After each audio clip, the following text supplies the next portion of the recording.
Ndugu wanahabari, habarini za mchana. Awali ya yote napenda kumshukuru Mwenyezi Mungu kunifikisha siku hii ya leo nikiwa na afya tele. Ndugu wanahabari, kwa majina naitwa Lutaf Mateo Ntankwa, ni mkazi wa Kaliua.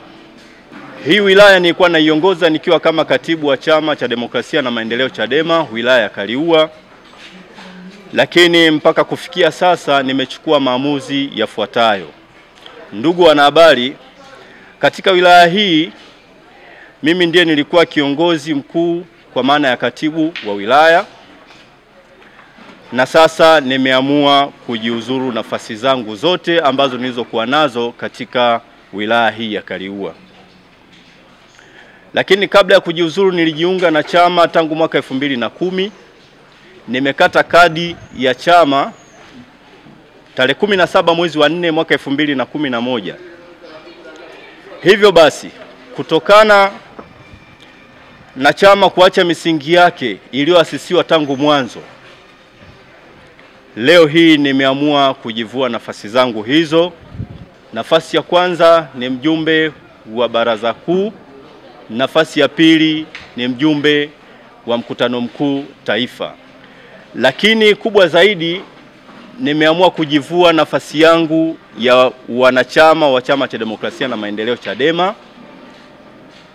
leo hii tarehe 15 mwezi wa 5 mwaka 2025.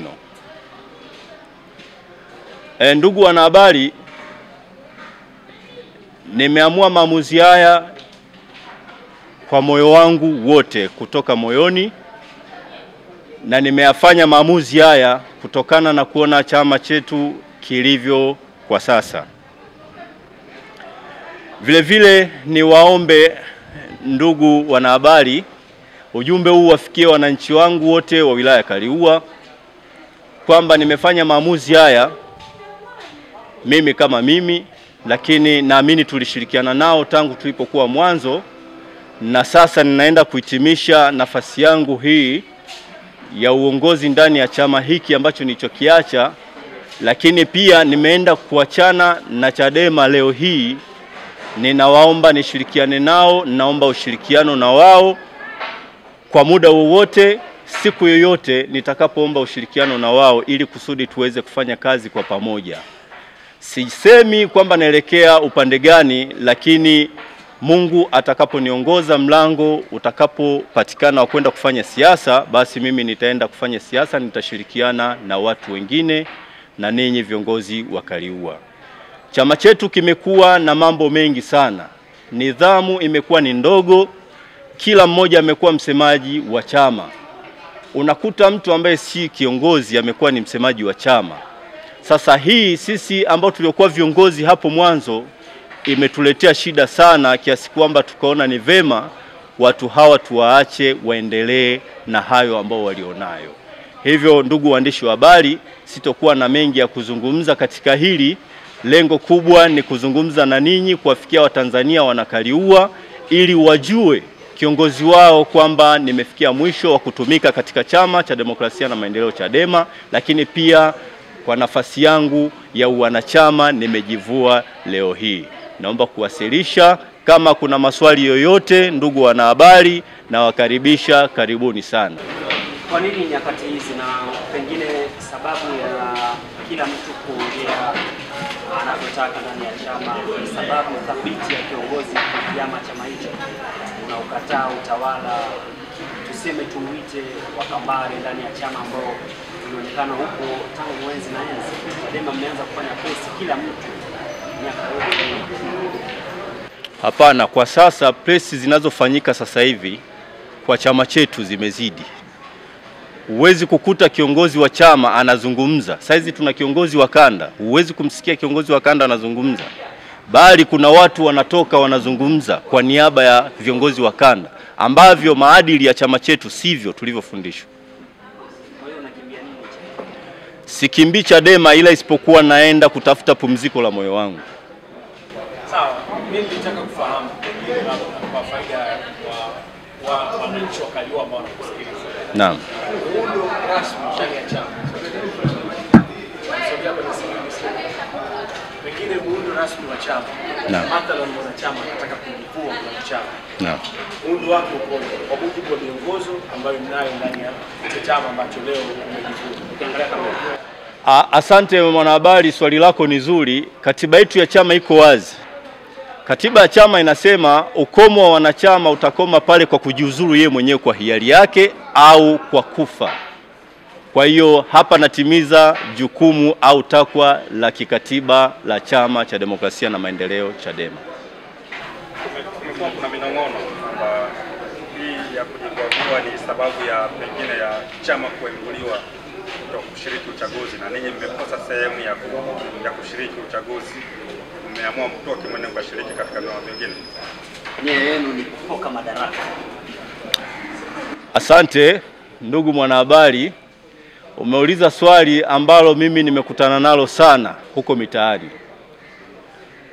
Sisi si kwamba tumeamua kuhama kwa sababu chama chetu hakishiriki uchaguzi, ila yale malengo ambayo tuliokuwa tumekusudia ndani ya chama hayapo kwa sasa, kwa sababu chama chetu sasa hivi kimekuwa na mambo mengi sana. Chama chetu kimekuwa na mambo mengi. Ukiangalia sasa hivi kwa makusudi tu mtu anakuambia kwamba sisi hatuwezi kufanyaje, hatuwezi kushiriki uchaguzi. Katiba ya nchi iko wazi kwamba kila baada ya miaka mitano tunapaswa tushiriki uchaguzi, tufanye uchaguzi. Sasa kama kuna changamoto zozote, unapaswa wewe kama kiongozi au chama cha siasa uingie kwenye uchaguzi, uende ukapambane nazo hizo changamoto ukiwa ndani ya ulingo. Sasa mimi binafsi sihami chama kwa sababu ya kwenda kutafuta nafasi yoyote. Sina lengo, sina nia kugombea cheo chochote kile, kwa sababu ukizingatia hapa nilipo nimeacha cheo changu cha ukatibu wa wilaya na sina wazo la kugombea udiwani wala ubunge. Kwa nimeamua mwenyewe kwa maamuzi yangu. Naam, karibu.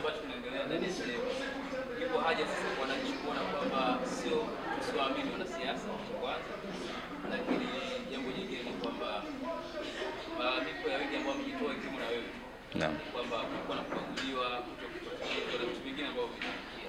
Naam. Hapo Chadema katika mikakati yao sasa kweli tumekosea wakubwa, tumekosea, tunaweka mipango sawa na nyinyi ambao mmetoka mkutano. Hapana, mimi binafsi kama mimi, kuna usemi usemao kwamba samaki huwa akienda mbele huwa harudi nyuma.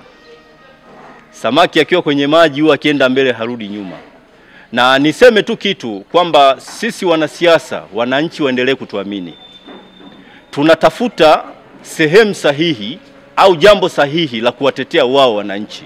Leo hii ndugu mwandishi wa habari, tumwachie CCM peke yake, Chama cha Mapinduzi peke yake. Mwananchi atakuwa na hali gani katika maeneo yake anayoishi? Diwani wa Chama cha Mapinduzi, mwenyekiti wa Chama cha Mapinduzi, leo hii watakuwa na hali gani? Nani atakayeenda kuwasemea kule kwenye baraza la madiwani, lakini pia kwenye bunge la Jamhuri ya Muungano wa Tanzania? Kwa hiyo wananchi, mimi nawaomba wananchi waendelee kutuamini sisi wanasiasa kwamba tuko vizuri kutafuta sehemu sahihi ya kuwasemea ili waweze kupata kile ambacho kinachotarajiwa katika maisha yao. Mimi kwa majina naitwa Adam Kisinza Maige, alimaarufu Mwananshoma. Mimi nilikuwa mwanachama wa Chama cha Demokrasia na Maendeleo toka mwaka 1994 hadi leo. Nimedumu nafasi mbalimbali za kiuongozi ndani ya chama na serikali. Nikianza chini kabisa, kwa sababu mfumo wa uongozi, ili uwe kiongozi lazima uanzie chini kupanda juu.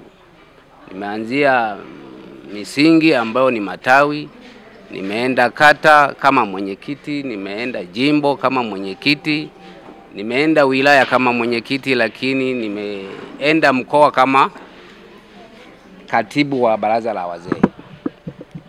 Lakini chaguzi mimi natokea wilaya ya Kaliwa, jimbo la Uliankuru. Chaguzi iliyopita juzi ya ndani ya chama, niliweza kuomba nafasi ya kanda kama mwenyekiti wa baraza la wazee kanda ya magharibi wa Chama cha Demokrasia na Maendeleo. Na nashukuru Mungu, kula zilienea vizuri sana, nikawa mwenyekiti wa Chama cha Demokrasia na Maendeleo kanda ya magharibi kwa maana ya mikoa mitatu: Katavi, Kigoma na Tabora. Lakini niseme wazi, niliingia huo wanachama tarehe 15 mwezi kama huu, mwaka huo nilioutaja 1994. Naamini na leo tarehe 15 mwezi huo wa 5 kasoro mwaka 2025. Nina tamko moja ambalo linasema kutokana na nafasi zangu zote nilizozitumikia, kwanza nawashukuru sana wanachama, lakini nawasubiri na washukuru wa Tanzania kadiri tulivyoshirikiana kwa ngazi mbalimbali kusukuma gurudumu la maendeleo. Kwa nini nasema nilikuwa mwanachama wa Chadema? Na leo nasema kupitia nafasi zote na wanachama wangu, kwa sababu ili uwe na nafasi kwanza uwe mwanachama. Sasa natamka wazi leo, kutokana na wanachama wangu wa miaka yote hiyo 30 na kidogo mpaka leo niliodumu kwenye chama, nimekaa na tafakari kwa muda mrefu kutokana na mwenendo wetu wa chama chetu kadiri tu muda wa uchaguzi ulivyopita ngazi ya mwisho ambayo ni ya taifa. Kifupi, tumekosa network ya kiuongozi. Na isitoshe tumekosa nidhamu ya kwamba huyu ni kiongozi wa wilaya, anatakiwa aseme nini kwenye wilaya yake. Tumekuwa wasemaji wa kila mmoja kwa eneo lake na kwa wanachama wake.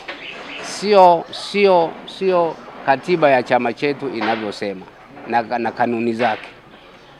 Sasa nimetafakari sana pamoja na chaguzi na changamoto zake, nikasema hapana, na uzee huu na kuendelea na mambo haya, kwamba tunaanza sasa, badala ya kuforce namna gani tukawasaidia Watanzania, tunaanza sisi kwa sisi kulumbana na kutupiana maneno magumu ambayo hayastahili. Tumetoka nje ya katiba yetu. Nimeshuhudia juzi hapa mheshimiwa mwenyekiti wa taifa na kesi, na mpaka saizi yuko mahabusu. Lakini siku ya kesi yake nilichokishuhudia, wanachama na wafuasi mbalimbali walifika kwenye tukio ile kwenda kushuhudia, na siku hiyo watu walipata kipigo kikubwa sana. Sasa baada ya hicho kipigo, nilitegemea sasa makamu mwenyekiti ambaye yuko nje, baada ya hilo tukio, kwa sababu wafuasi wetu wameumizwa na nini, ataita kikao cha haraka ili kujadili kwanza namna gani juu ya hili lililotokea. Lakini kutokana na nilivyosema nidhamu ya kichama imekwisha, yeye hakujali hayo, akainuka na kuendelea na mikutano ya hadhara maeneo mbalimbali. Hakuwafikiria wale wa Tanzania. Mimi nikaniumiza kwa sababu ya uadilifu wangu na mimi jinsi nilivyolelewa. Sasa nikaona hakuna sababu, tutaendelea hivyo mpaka lini? Hata ile tunayosema kwamba tunapambana na huyu CCM, tunamshinda lini kama sisi wenyewe tunaendelea kutokuwa na majority ambayo Watanzania wanayatumaini kwetu. Nimefikia hivyo mpaka nimeamua leo kujivua nafasi zangu zote za uongozi na kujivua wanachama wangu. Si semi kwamba naenda chama gani, hapana. Nimesema naacha kila kitu, naenda kupumzika mimi na familia yangu. kama kuna kazi ya ziada kule nyumbani kwangu, basi nitachunga hata mifugo. Lakini sizuii anayetaka mawazo kwamba mzee, tunaomba mawazo juu ya kisiasa, tufanye nini, atakuja kwangu, tutashauriana, lakini sio kwamba nitahitaji tena nafasi kwenye eneo jingine.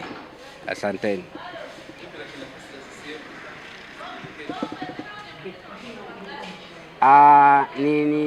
Nashukuru sana. Kwanza niseme tangu nizaliwe sijawahi kushika kadi ya CCM na sifikirii jambo lolote kwenda CCM.